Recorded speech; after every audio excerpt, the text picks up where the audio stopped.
So I'm from the North East Justice and Peace Group. I think we're called Coordinating Council because we're not actually part of the diocese, so we're actually kind of separate, which means we're supposed to be, we can be independent and criticise. So that's the thinking. Whether that means we lose some power and impact, I think is probably something that we could debate. So I think there's pros and cons. To be honest, we've had a difficult year in one or two issues, and we have our AGM coming up in 2 weeks' time.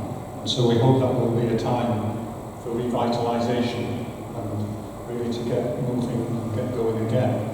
Because as Anne's just said, there's so much going on in the world. So our AGM is going to, apart from electing new officers, etc., is going to feature on the National Emergency Briefing, which follows very much from what you were saying.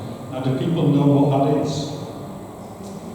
One or two nods. So it's a briefing that was given to Parliament in November by a group of scientists and experts about the consequences of climate change and nature destruction. And we've seen some of that today. We're talking about food, we're talking about health, we're talking about security, we're talking about economics and societal breakdown. And it's really powerful series of presentations which were given to Parliament.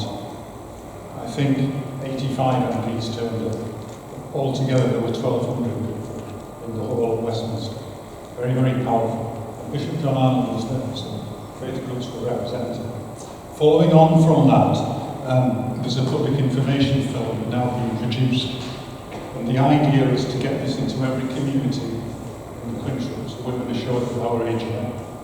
One of the speakers at that event, David Farrell, who is a professor at Newcastle University, is going to come and help us in the morning. So that's really good. So making those connections. So what we hope from our AGM is that people will be moved by this powerful film about the consequences of what will happen if we don't seriously address climate change, because we're not doing enough. And the idea is that people will then take that into their parishes, into their communities. And anyone can do this. You can go onto the National Emergency Briefing website, sign up to screen the film, organise your event, and really start engaging. And it's also about the facts.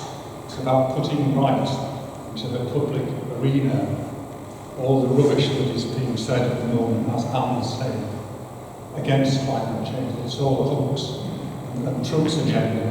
And we need to challenge that. We need to learn to challenge that.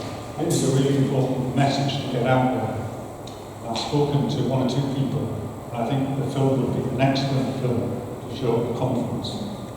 And so I'm personally on a mission to get as many people as possible in my networks. And I've got quite a few to actually show this film. So that's the first thing. So that's hopefully, yes. I could get involved, but I haven't seen the film.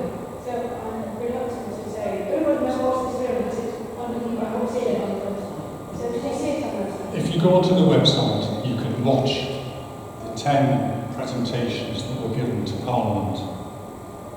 Okay, and then from that, the film is a summary that's been produced.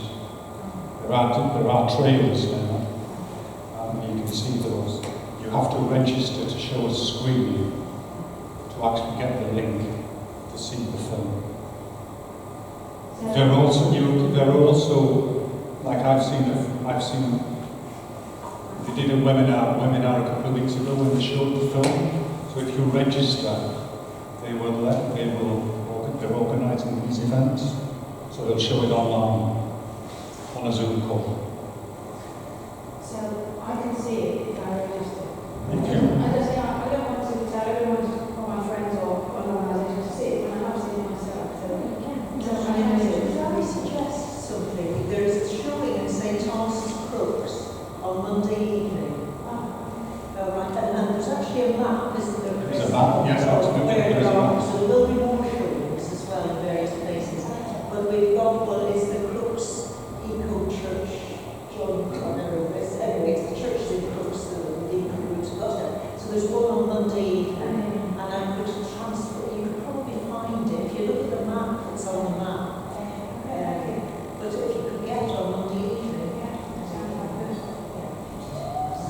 And there is quite a lot of information on the website about it, so I think it's very well worthwhile and very relevant for the times that we're living in. What else do I want to say? So a couple of other things.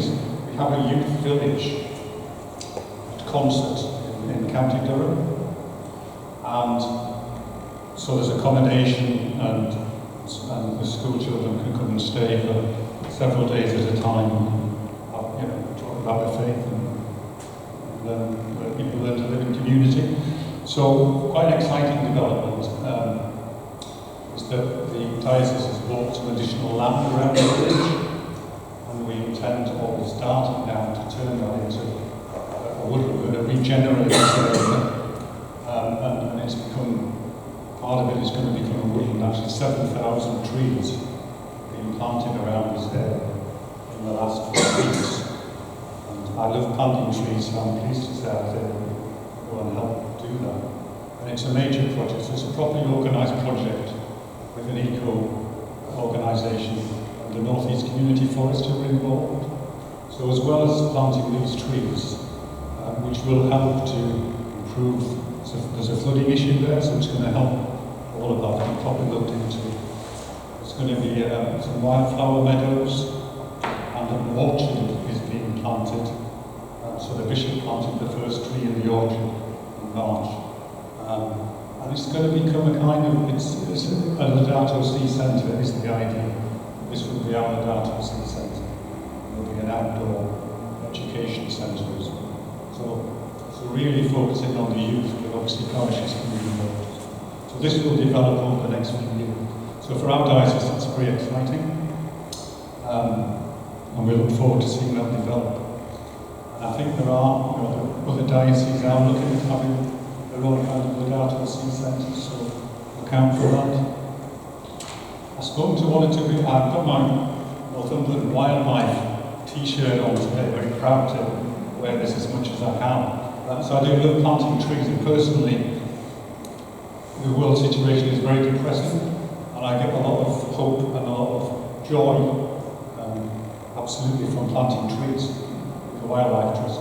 Particularly in the last few weeks within schools, the North East Community Forest doing a great job. All our schools have got perimeter fences around them. There was an opportunity for a hedge to go there, and this is funded through the Community North East Forest. You will have community forests in your area. The whole idea is to try and increase tree cover. And so this is a government-funded scheme. They will design a scheme and fund the trees, and then volunteers come along, like from a Wildlife Trust, and plant them. So that's great.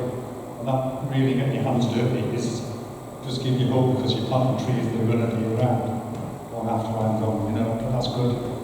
And the last thing, see, once I start, the last thing is, we're talking today about sustainability in food systems and nature restoration.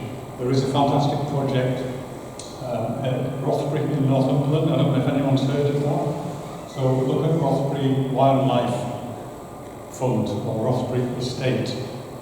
All the wildlife trusts are seeking to buy the estate, which is up for sale, owned by the Duke of Northumberland, who's selling it. It's a public subscription, trying to raise £30 million over this year.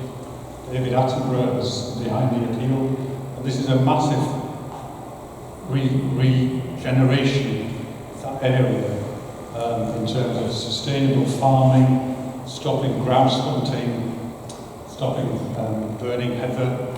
We need to restore the peat, we need to plant trees, we need to work with the farmers to do the sustainable farming that Peter was talking about. And this is a national type of project. So do have a look. I'm not coming around with a begging bowl, right? But do have a look at it, because it illustrates what Peter was talking about. And it will also, it's about bringing people back into that area and having eco-tourism. So it's a fantastic potential. We need quite a lot of money. So yeah, so it's really going from kind of, the big picture is really depressing, but we can all do something. That's, and just about the national emergency briefing, I will finish. There's is that Bishop John is on board with this, and Graham Usher, who's the lead bishop of the Church of England, they are all very keen to see this film spread across the country. Thank you very much.